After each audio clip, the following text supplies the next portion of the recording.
So for my first problem, I've got my circle, I have the diameter across from R to S, and then I have a chord from T to U that's perpendicular to my diameter.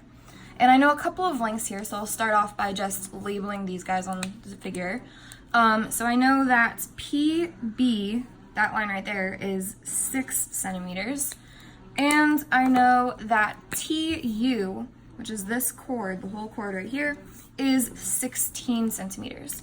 So what I'm going to do first is I'm actually going to use one of the theorems from our book, which is called perpendicular to a chord theorem. Because what this says is that if your diameter is perpendicular to a chord, which is what we have here, then the diameter splits the chord in half. So what that means is, since TU is 16, it's being split in half into 8 centimeters on the top and 8 centimeters on the bottom.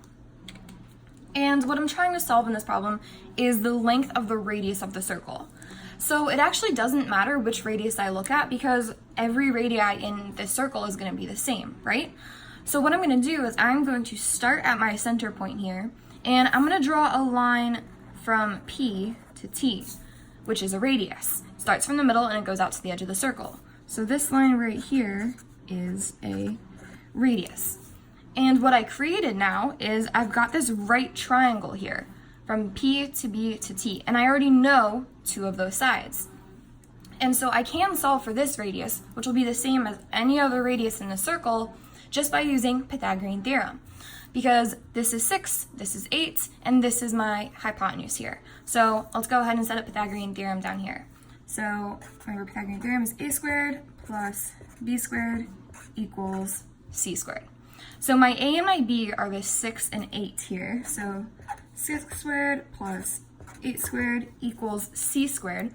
C is always our hypotenuse, which here is our radius. So let's just call it r. R for radius.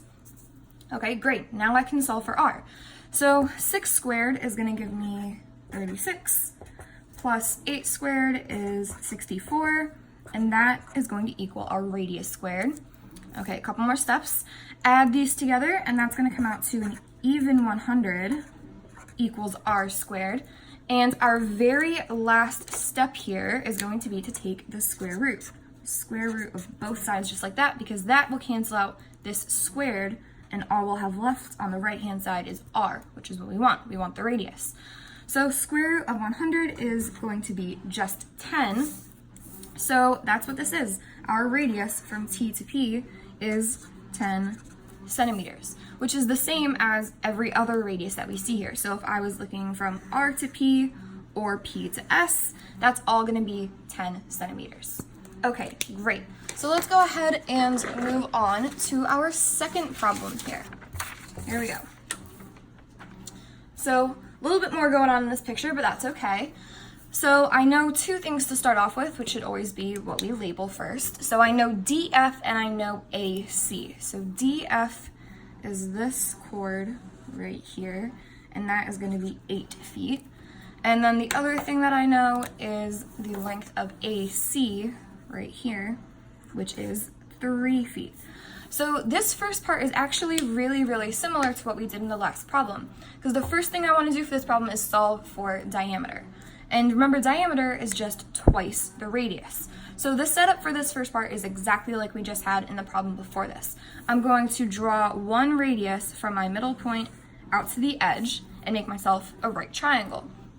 And just like before, this 8-foot line is being cut in half. So it would be 4 on the top from D to A and 4 on the bottom from A to F. And now I can do Pythagorean theorem, just like I did a couple minutes ago. So I'm going to be doing 4 squared plus 3 squared equals our radius squared. I'll call that r. Well, I don't even need to solve it out because hopefully we remember 3, 4, 5 right triangles. Those are our special right triangles where the sides are 3, 4, and 5. So if you want to do it out just to double check, you can, but I promise this is a 3, 4, 5 right triangle. So if our radius is 5, that means that our diameter is going to be 2 times the radius, so 2 times 5, which is going to be 10 feet. That's going to be the length of the diameter here. Okay, great. So we got the first part here done. And for our second part, it says that if CB equals 3 feet, we want to figure out what BG is. Okay, so from C to B, if from C to B is 3 feet, I want to figure out what BG is. Well, we have another theorem from this section that is called chord distance to center theorem. Basically what this says is if two chords are the same distance away from the middle, they have to be congruent. So if DF is 3 feet away from the middle, just like this, AC is 3, it's 3 feet away from the middle, and then CB is also 3 feet, that means that this chord, EG, is the same distance away from the center. So it's going to be the same length. So the whole thing from E to G is also going to be 8, which means that just BG will be half of that, which is 4. So not too bad, right? Okay, so here's our final problem for this check your understanding, and this is where we're going to use our last theorem from this topic, which is called intersecting chords theorem. It's a little bit more complicated than the other two, but I promise it's not really any more difficult. Basically what it says is that when you have two chords that intersect, so I've got this one right here, which I will highlight in orange, and I've got this one right here that I will highlight in purple. When you've got two chords that intersect like this, you can set the products of the segments equal to each other. So this distance here, which is 4x minus 8, I'm going to multiply that with x, and that's going to equal 2x times x plus 10. So once I write it out, hopefully it'll make a little bit more sense here. I don't want that to look next. Okay, so I'm going to multiply the two pieces of this orange chord together. So I'm going to have x times, let's do that in parentheses, 4x minus 8, and that's going to equal x plus 10 times 2x. That's what this intersecting chords theorem says. This is what it means. Okay, so now at this point, solving for x, this is just algebra. And usually our first instinct here is to just start multiplying things out and go from there.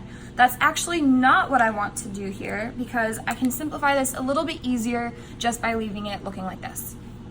Because I've got an x on this side of the equation and a 2x on this side of the equation, which means if I were to divide both sides by x, they just cancel out. That cancels that out, that cancels that out. And then all I have over here is I have a 4x minus 8 equals 2 times this whole thing still, x plus 10. Okay, so it's a little bit better. I got rid of one of the x's. Okay, so what I can do now to simplify this even more is I can divide both sides of my equation by 2, just to get rid of that.